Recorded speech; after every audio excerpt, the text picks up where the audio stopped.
결혼 준비를 하는 중에 헤어지는 사람들이 꽤나 많다고 들었어요. 단지 그게 제 이야기일 거라고는 여태껏 한 번도 생각해 본 적이 없었을 뿐이지요. 세상에 단점 없는 사람이 어디 있겠어요. 어지간한 일이라면 긴 시간 연애해온 만큼 몰랐던 사실이라도 제가 묻고 넘어가겠는데, 이건 제가 남자친구랑 결혼을 하는 건지 예비 신우자리랑 결혼을 하는 건지 싶을 정도로 헷갈려서 결국엔 결단을 내렸습니다. 진작에 저희 어머니 말을 들었다면 적어도 결혼 준비를 시작한 몇 달 안 되는 시간이나마 낭비하지는 않았을 텐데, 제가 뭐가 잘났다고 무슨 고집을 그렇게 부렸나 싶어요. 어른들 말 들어서 손해볼 게 없다는 게 무조건 맞는 말은 아니겠지만 괜히 있는 말이 아니라는 생각을 갖게 되었습니다. 결혼까지 생각했던 남자친구와는 인연이라는 길다면 길고 짧다면 짧은 시간을 연애했습니다. 둘이 서로가 차이가 나지 않는 그냥 어디서나 볼 수 있는 평범한 한 쌍이었어요. 둘 다 서로 서울에 있는 비슷한 수준의 대학교를 졸업했고 졸업 후에도 적당히 괜찮은 조건의 회사를 다니고 있었지요. 서로를 아는 지인들의 소개로 처음 알게 되었고 서로 집이 가까운 곳에 있다 보니 그만큼 더 자주 만나게 되면서 결국 결혼 이야기까지 나오게 되었습니다. 무난하게 모난 것 없고 조용한 성격이 적어도 결혼하면 다툴 일은 많이 없겠다는 생각을 갖게 만들었고 가장 좋은 장점 중에 하나라고 생각했어요. 공통점보다는 다른 점이 더 많았지만 서로 다른 점이 많아야지 안 싸우고 잘 산다는 말이 있잖아요. 연애를 하면서 제가 남자친구를 먼저 저희 부모님께 소개를 시키게 되었습니다. 싹싹한 성격은 아니기에 분위기를 주도하거나 하진 않았지만 그건 그거 나름대로 저희 부모님한테 좋은 모습으로 보였나 봐요.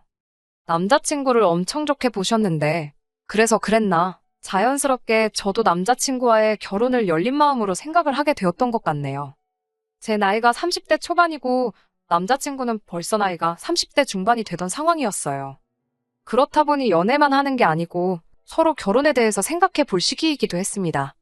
그리고 제가 남자친구와의 결혼에 대해서 생각을 시작할 때쯤에 남자친구가 먼저 저에게 결혼하자는 이야기를 꺼내게 되었고요.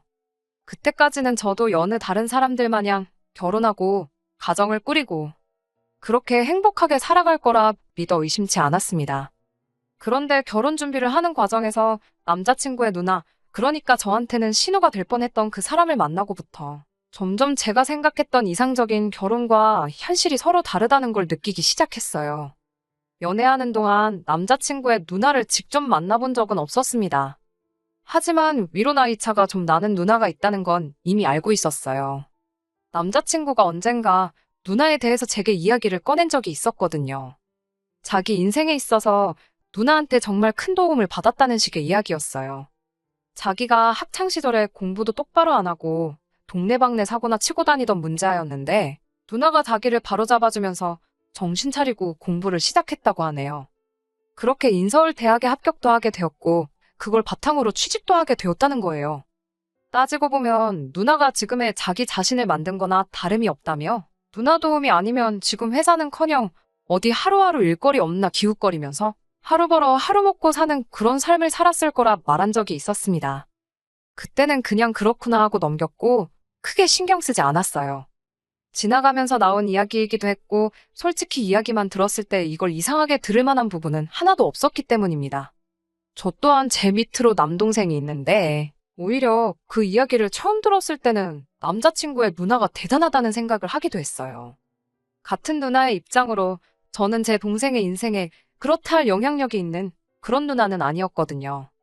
물론 남자친구와 남자친구 누나는 10살 가까이 터울이 있고 저랑 제 남동생은 고작 2살 차이밖에 나지 않기에 서로를 비교하기에는 조금 어폐가 있긴 하지만 아무튼 간에 그렇게 남자친구 누나에 대해서 한 번 이야기를 들은 게 전부였지 실제로 만날 기회는 연애하는 동안 한 번도 없었어요. 남자친구도 굳이 저를 누나에게 소개시키려 하지 않았고요. 그렇기 때문에 그때까진 제 신우가 될 수도 있던 사람이 그 정도로 정신이 나간 사람이라는 걸 알 수 없었습니다. 결혼 허락을 받으러 처음 남자친구 집에 갔을 때도 남자친구의 누나는 일이 바쁘다는 이유로 만나질 못했었거든요. 그래도 그날에는 남자친구 부모님이 저를 워낙 괜찮게 보셔서 하루빨리 날짜를 잡느니 하자는 그런 이야기가 오고 가곤 했어요. 말씀드렸다시피 저는 벌써 부모님께 남자친구를 소개를 시켰었고 두 분도 남자친구를 사윗감으로 좋게 보고 계셨기에 결혼 허락을 받는 과정이 어려운 부분은 하나도 없었습니다. 양가에서 서로 사위 될 사람과 며느리 될 사람을 저렇게 마음에 들어하니 더 두고 볼 것도 없었는데 거기서 제가 생각도 못한 사람이 하나 나타나게 되었으니 그게 바로 남자친구의 누나였어요. 남자친구의 누나를 처음 만나게 된 건 양가 상견례 자리에서였습니다.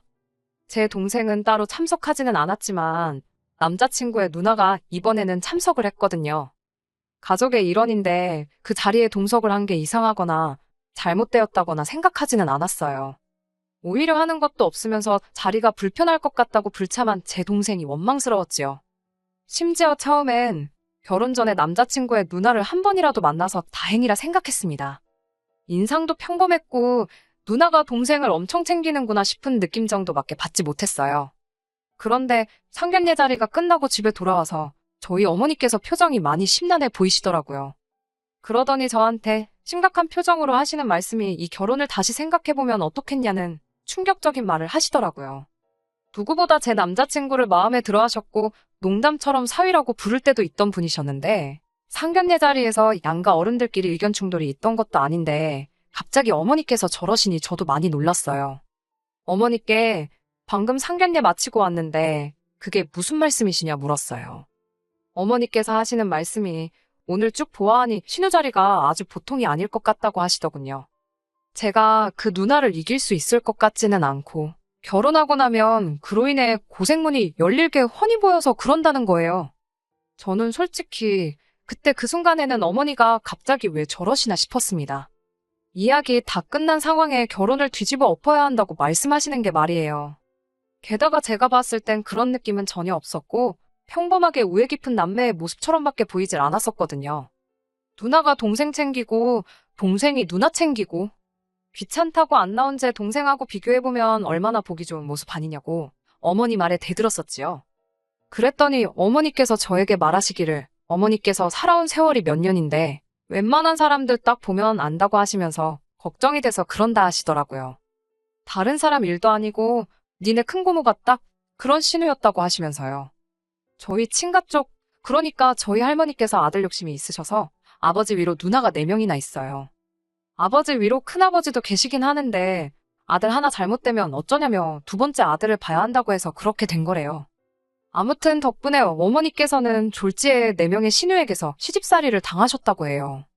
그런데 당시 아버지는 어머니한테 시집살이가 다 그런 거 아니겠냐며 너가 참아라 하는 식으로 따로 중간 역할을 안 해주셨다 합니다. 그도 그럴 게 큰고모와 아버지가 터울이 많이 나서 큰고모가 아버지를 업어 키우다시피 했대요. 그러니 당시 아버지는 큰고모의 말을 거역할 수 없던 상황이었고 그런데 그 피해는 고스란히 저희 어머니가 받으셨던 거예요. 할아버지, 할머니 돌아가시고 나서부터는 큰고모가 저희 부모님한테 키워준 값을 내놓으라며 매달 생활비 100만 원씩 보내라고까지 해서 그제서야 아버지가 정신 차리고 큰고모와는 연을 끊고 지내고 있어요. 아무튼 그것 때문에 아직도 저희 어머니는 큰고모 이야기만 나오면 치를 떠시는데 어머니 말씀은 큰고모가 딱 그 짝이라고 하시면서 당신이 보낸 고된 시간을 딸인 제가 똑같이 받을까봐 걱정이 된다 하시대요. 남자친구가 순한 성격에 싫은 소리 하나 못하는 성격인데 과연지 누나랑 제가 문제가 생겼을 때 딱 부러지게 중간 역할도 못할 것 같고 저희 아버지 마냥 누나 뜻에 따르자 네가 참아라 할 것 같다고 하시더라고요. 아직 결혼 날짜를 잡은 것도 아닌데 더 늦기 전에 무르는 게 좋지 않겠냐고 하시길래 제가 요즘 이때가 어느 땐데 신우 시집살이 이야기를 하시냐고 세상이 많이 변했다고 걱정 붙들어 매라고 말을 제가 딱 잘라버렸어요. 걱정하시는 어머니를 뒤로하고 저는 저대로 다시 결혼 준비에 집중을 하기 시작했습니다. 어쨌든 인생에 단 한 번 있는 결혼식인데 소중한 기억이었으면 싶어서 실수 없이 잘 준비하고 싶었어요. 제가 회사에서 하는 일이 연관이 되어 있기 때문에 여태까지 들어간 비용부터 앞으로 들어갈 비용까지 결혼식에 관련한 모든 걸 꼼꼼히 정리해 표로 만들어 놓았습니다. 아낄 수 있는 곳은 아끼고 욕심 부릴 곳은 욕심 좀 내려고 했어요. 남는 건 사진밖에 없다잖아요. 그래서 웨딩 촬영이나 본식 촬영 부분에 예산을 넉넉하게 잡았어요.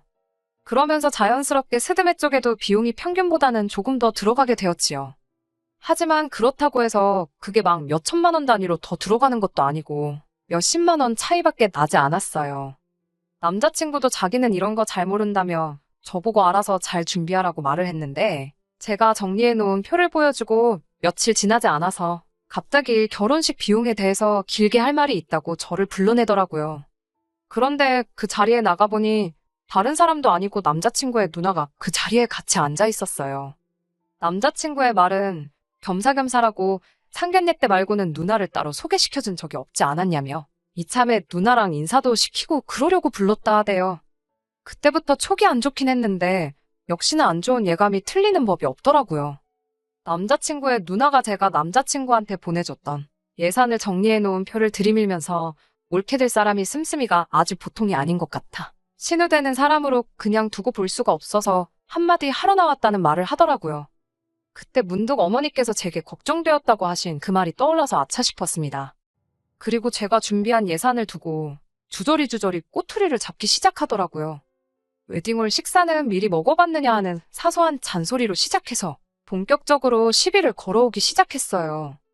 저도 여기저기 알아봤고 결혼식 비용에 신혼여행까지 포함해 2천이면 평균적인 비용이라고 알고 있었는데 돈을 물쓰듯이 쓰네, 어쩌네 하면서 내 결혼식인데도 마치 자기가 결혼하는 것 마냥 이것도 잘 알아본 것 맞냐, 저건 너무 비싼 거 아니냐 하면서 자기 말만 들으면 결혼식 비용을 반으로 줄여주겠다니 어쩌니 허세를 다 부리더라고요.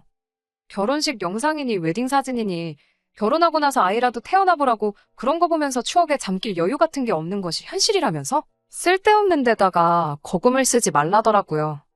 시간을 돌릴 수가 있으면 자기는 웨딩 사진부터 생략하겠다나 어쩐다나요. 그러더니 스드메도 자기가 다니는 동네 미용실 언니한테 부탁할 테니 그 사람한테 받으라고 하고 촬영도 자기 지인 중에 사진 아주 기가 막히게 찍는 사람이 있다며 그 사람한테 부탁을 하겠다는 겁니다. 돈 아끼는 것도 좋지만 각자 분야의 프로페셔널들이 있고 저도 다 알아보고 진행한 건데 뭐 저렇게 감노하라, 배노하라 하는 건지. 그런데 그 와중에 남자친구도 지 누나 말에 고개를 끄덕이면서 이렇게 돈을 아낄 수 있는 부분이 많았냐고 하면서 역시 경험을 무시할 수는 없다면서 누나 대단하다고 엄지를 축혀 올려 세우고 있더라고요. 애초에 내가 내 결혼식을 어떻게 하는 건 이제 더 이상 중요한 문제가 아닌 듯 싶었어요. 제가 알아서 하겠다는 말을 하기도 전에 그럼 스드메랑 촬영은 이렇게 넘어가면 되고 하면서 다음 할 말을 또 끄집어내더라고요. 저희가 생각해둔 결혼식 날짜가 내년 3월 중순쯤 추위가 살짝 풀릴 때쯤에 올릴 계획이었어요. 그런데 신우가 날짜를 듣더니 결혼식까지 아직 5개월이나 더 남지 않았냐며 시간을 아끼려면 지금 임신을 해야 한다고 하는 겁니다. 남자친구도 30대 중반이면 이른 나이가 아닌데 뭐 여자 나이 30대 초반이면 늦은 거라고 아이한테 안 좋은 영향이 있을 수도 있다면서 하루라도 유전자가 젊을 때 아이를 가져야 한다는 거예요. 그러면서 아직 5개월이나 시간이 남았으니 결혼식 올리기 전에 아이를 가질 수 있도록 지금부터 노력을 하라는 겁니다. 애를 미리미리 만들어두라니 무슨 음식 재료 준비하는 것도 아니고 저걸 말이라고 하는가 싶었어요. 이미 어머니 말씀이 떠올라서 이 결혼은 어머니 말대로 뒤집어 엎어버리는 게 맞구나 하는 생각이 들었습니다만 그래도 뭐라 한마디 해주기 전까지는 제 속이 풀리지 않을 것 같아서 어디 얼마나 더 선을 넘으려고 그러나 보자 싶어서 자리를 지키고 앉아 있었어요. 아니나 다를까 저한테 결혼 자금으로 모아놓은 돈에 대해서 묻더라고요. 제가 모은 돈이 1억, 남자친구가 모아놓은 게 1억 4천이었거든요. 이미 남자친구와는 서로 얼마 모았는지를 오픈해 놓은 상황이었고 그 예산에 맞춰서 제가 주도적으로 예산을 짜고 있던 상황이었지요. 제가 작성한 표도 인쇄해서 가지고 있었는데 분명히 남자친구의 누나가 제가 모아놓은 돈이 지 동생보다 4천이 적다는 사실을 모르고 물어봤을 거라는 생각이 들지 않았습니다. 아니나 다를까 결혼식 비용으로 돈을 저렇게 흥청망청 써제끼는데 모아놓은 돈이 많을 리가 없지 그러면서 저를 앞에다 두고 제 흉을 보더라고요. 결혼 후에는 얼마나 낭비가 심할지 눈에 보인다고 하면서 참으로 걱정이라는 거예요. 결혼 전이랑 후는 완전히 다른 거라면서 지금 쓰듯이 돈 써버릇하면 거짓골을 피하지 못할 거라는 겁니다. 그러면서 올케가 잘 모르는 것 같아서 그러는데 현실을 깨우칠 때까지 내가 돈을 관리해줄게. 이러는 겁니다. 생활비는 필요할 때마다 자기한테 타쓰고 그러면 자기가 영수증 검사도 하게 될 테니 자연스럽게 허튼 데다가 돈 쓰지 않고 과소비 안 하는 버릇이 들을 거라는 거예요. 말인지 똥인지도 구분이 힘든 소리를 줄줄 늘어놓고 있으니 저도 점점 빠져들더라고요. 이 개소리에 향연의 끝이 있을까 싶어서 얼마나 더 떠들 수 있나 지켜보기로 했어요. 남자친구의 누나는 저희들한테 고마운 줄 알라며 하나뿐인 동생 위해서 자기가 바빠서 그럴 시간이 없지만 돈 관리를 해주기로 결심을 했다고 하는 거예요. 제가 시큰둥하게 모씹은 표정으로 지네 누나를 쳐다보고 있으니 남자친구가 낌새를 눈치챈 건지 그래도 누나 덕분에 결혼식 비용을 많이 줄여주지 않았느냐 하면서 누나가 원하는 대로 그렇게 하자고 하더라고요. 사실 여태까지 자기가 1억 4천이라는 거금을 모을 수 있던 것도 다 누나가 자기 대신 돈을 관리해줘서 그렇다고 하면서 누나가 돈 관리해주는 능력이 엄청 탁월하다고 믿고 맡길 수 있다는 겁니다. 더 듣고 있자니 시간도 아깝고 결국 남자친구 누나의 본심이 여태껏 제 앞에 개소리를 늘어놓은 이유가 제 월급을 관리해준답시고 제 돈을 가져갈 생각에 저랬던 걸 알게 되었으니 더 기다릴 필요가 없었지요. 그래서 남자친구 누나한테 여태껏 가스라이팅을 한 이유가 고작 동생 결혼하고 나서 동생 월급에 동생 와이프 월급까지 손에 쥐고 흔들고 싶어서 그런 거였냐고 했습니다. 가스라이팅은 무슨 가스라이팅이냐며 자기가 좋은 마음으로 해주는 건데 말버릇이 왜 그러냐고 받아치더라고요. 남자친구 누나한테 그 별것도 없는 새치어로 남의 월급을 통으로 가져가고 싶으면 좀 더 생각이란 걸 해봐야지 않냐고 잘 좀 생각해보라고 했지요. 남자친구가 저보다 모아놓은 돈의 액수가 많은 건 사실입니다만 남자친구나 남자친구 누나가 생각하지 않은 게 하나 있어요. 남자친구랑 제가 6살 차이가 납니다. 군대 다녀온 걸 감안하더라도 저보다 4년을 더 사회생활을 했고요. 그러니 따지고 보면 제가 돈을 더 많이 모은 거나 마찬가지잖아요. 남자친구 누나한테 그건 알고서 내 씀씀이를 가지고 뭐라 하는 거냐 따지니 어디서 꿀을 훔쳐먹고 왔는지 벙어리가 돼서 아무 말도 못하고 있더라고요. 남자친구한테도 안타깝게도 우리 결혼 준비는 오늘부로 여기서 전부 끝내야 될 것 같다고 파혼 선언을 해버렸습니다. 한마디 더 덧붙여서 남자친구에게 가만 보니 내가 니네 누나보다 돈 관리도 훨씬 잘하는 것 같은데 니네 누나한테 맡길 거면 내가 수수료 조금만 가져갈 테니 나한테 맡기는 게 어떻겠냐 말했어요. 남자친구는 많이 혼란스러운 표정이었습니다. 솔직히 여태 만나온 시간이 있어서 그랬나 안타까운 마음이 들긴 했지만 평생 남자친구 누나한테 휘둘리며 사는 결혼 생활을 택하는 것보단 파혼이란 결정이 100번 옳다 생각했습니다. 마지막으로 남자친구한테도 정신 똑바로 차리라고 한마디 했어요.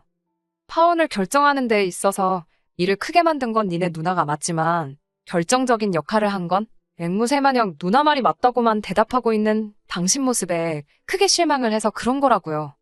그러니까 이 파혼을 가지고 누나를 원망할 게 아니라 자기 자신을 가장 원망해야 하겠다 쏘아붙이고는 자리를 박차고 나왔습니다. 일이 이렇게까지 될 줄은 몰랐지만 어머니 말씀에 진작에 귀 기울일 걸 그랬어요. 그러면 이런 꼴도 안 봐도 되고 시간도 많이 아꼈을 거 아니에요. 집에 도착해 자초지종을 이야기하니 그래도 결혼해서 이혼하는 것보다 파혼이 낫지 않냐면서 어머니께서 잘했다 하시더라고요. 어머니께선 오랜 세월을 바탕으로 축적된 경험으로 제게 해주신 충고였을 텐데 제가 너무 제 생각만 하고 자만했던 게 참 부끄럽더라고요. 아무튼 가스라이팅이란 게 그렇게 무서운 거라는 걸 이제야 알았네요. 거의 20년이 가까운 세월을 누나 말이 무조건 맞다고 맹신하고 거역도 못하는 사람이 돼버렸으니까요. 차라리 진작에 남자친구 누나를 만나봤으면 좋았을 텐데 이제 와서 다 끝난 마당에 생각해봐야 아무 소용없는 걸 알지만 누나가 일부러 상견례 날까지 결혼 날짜 잡을 때까지 자기 본 모습과 정체를 일부러 숨겼던 게 아닌가 싶습니다. 괜히 미리 보였다가 눈치채게 만들어 화투 내는 것보다 서서히 시간을 들여가며 자기 동생에게 했던 것처럼 저에게도 똑같이 가스라이팅을 할 계획이 아니었나 싶네요. 아마 저희 어머니께서 저에게 미리 경고해준 게 없었다면 만약이란 건 없지만 신우말에 혹해서 넘어갔을 수도 있을 것 같네요. 그래도 어머니의 현명함 때문에 정말 지옥 문턱에서 유턴을 한 게 아닌가 싶어 안심이네요. 6개월 만에 다시 찾았습니다. 원래대로였다면 결혼식을 지난달에 올리고 딱 신혼여행 다녀와서 신혼생활을 즐기고 있었을 그때 그 스니입니다. 사연 남겼던 게 생각이 나서 이렇게 후기를 보내드려요. 사실 남자친구한테서 파혼을 하고 한 달이 지나지 않아서 다시 연락이 왔습니다. 제가 옳았고 누나가 틀렸다고 하면서 말이에요. 저는 솔직히 그날 충분히 이해를 시켜줬다고 생각했는데 제정신을 차릴 때까지 시간이 좀 걸린 게 아닌가 싶었어요. 얼굴이 반은 울상이 되어서 한다는 말이 누나가 여태까지 자기를 속여왔다는 겁니다. 무슨 말인고 하니 제 말을 듣고 자기가 곰곰이 따져서 계산을 해봤는데 아무리 생각해도 돈이 5천만 원 이상은 비는 것 같다고 하는 거예요. 자기가 자취를 하고 있었지만 뭐 취미가 있는 것도 아니고 술을 즐기는 것도 아니라서 생활비라고 별로 드는 것도 없는데 자기가 10년이 넘는 세월 동안 벌어들인 돈만 계산해봐도 1억 4천이면 돈이 너무 적다 싶었다네요. 그래서 지 누나한테 자기 돈을 관리한 내역을 좀 보고 싶다고 물어봤는데 누나가 보여준다 하면서 차일피일 미루다가 남자친구가 집까지 찾아가니 따로 관리한 내역을 적어놓은 게 없다는 식으로 나왔다는 겁니다. 알고 보니 그동안 남자친구 누나가 야금야금 남자친구 돈에서 자기 필요한 데다 쓰고 애들한테 쓰고 놀러 다니고 뭐 그랬던 사실을 알게 되었다네요.